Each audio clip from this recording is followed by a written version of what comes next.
మన ఊరికి foreign Gayle వచ్చినది.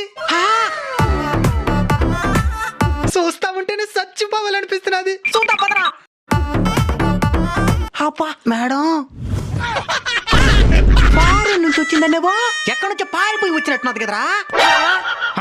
అబ్రాడ్ నుంచి వచ్చింది. అబ్రాడే కానీ ఆఫ్రికా. ఒక్కటి మాత్రం కరెక్ట్ గా చెప్పినవరా. ఏంటది? చూస్తానే చచ్చిపోవాలనిపిస్తున్నది అన్నేవే. పద పద. పూలు కొనుక్కోండివా. పూలు కొనుక్కోవాలా? యాం పూలా? కనకంబరాలు, కాకడాలు. పువ్వులు అమ్ముకునే పిల్ల నువ్వా? అవును మావా. అయితే ఈ డ్రెస్ ఏందా? అదే మన దుబాయ్ పోయినప్పుడు కొనుక్కొని వచ్చినా. ఇక్కడ దునపోద్ర మార్గుండి మేమే బాలేదు, నువ్వెట్టిపోయినావు దుబాయా? అదే ది ట్రావెల్ ఫ్యాక్టరీ వాళ్ళు తీసుకొని పోయినారు. మేము కూడా పోవచ్చా? మీరైతే ఇప్పుడు తక్కువ ధరకే పోవచ్చు. ఎట్టా? ది ట్రావెల్ ఫ్యాక్టరీ వాళ్ళు 10th యానివర్సరీ సందర్భంగా మార్చి 12వ తేదీ 60,000కి